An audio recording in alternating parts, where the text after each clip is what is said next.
State lawmakers have yet to decide how they want to spend transportation funds. 22 News I-Team reporter Laura Hutchinson was in East Longmeadow as lawmakers began a tour of some of their top priority projects. That's right. And the 22 News I-Team gets emails all the time asking us to look at the safety of the East Longmeadow Rotary. It's something we've given a lot of attention to, and now Beacon Hill is as well. It's considered one of the most dangerous intersections in Western Mass, the Rotary in East Longmeadow, where 7 streets meet. They're coming 4 and 5 different directions. You don't know where you're going. It is treacherous. It is a very, very bad Rotary. It's been years since the state paid much attention to it, but that's changing. State Transportation Secretary Richard Davey met with local lawmakers to consider studying the Rotary in future legislation. The way people come through here at high speeds, there's 1 accident a day. Our planning director, Robin McDonald, tells us there's 1 accident a day. East Longmeadow is a quiet suburban town just south of the city of Springfield. It is unremarkable in many ways, except for the East Longmeadow Rotary.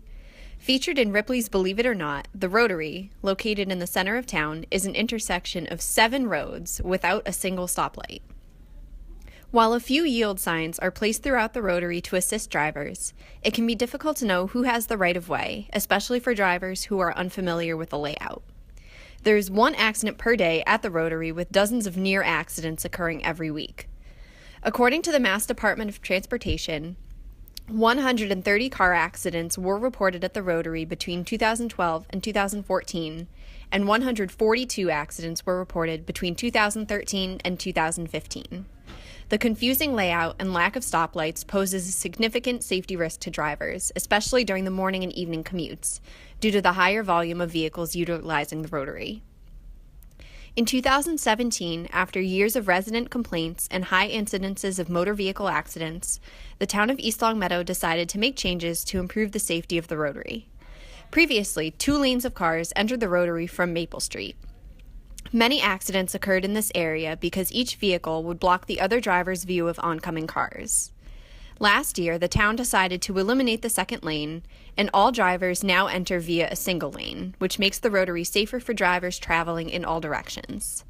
Lane lines were also added in other areas of the Rotary in an attempt to guide drivers more effectively. While these improvements have been helpful, there is more that can be done to ensure safety for all drivers. The addition of traffic lights would ensure that all drivers know who has the right of way, along with additional stop and yield signs, and lane lines in other areas of the Rotary. These interventions would require resources from the town, such as funding and planning, but making safety improvements to the Rotary would benefit the health and safety of all drivers and make East Longmeadow a safer community for all residents. These extensive modifications would take time to implement, and so all drivers should use caution when entering the Rotary.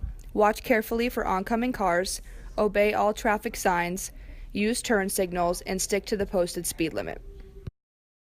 Utilizing the trans-theoretical model of change, currently East Longmeadow lawmakers are in the contemplation phase. They are aware of the safety risks associated with the Rotary, but are hesitant to spend the funds to make changes. The goal is for town council members to advocate for change, raise increasing awareness regarding the associated safety risks, and eventually enact change that cascades into the preparation, action, and eventual maintenance phase of the trans-theoretical model.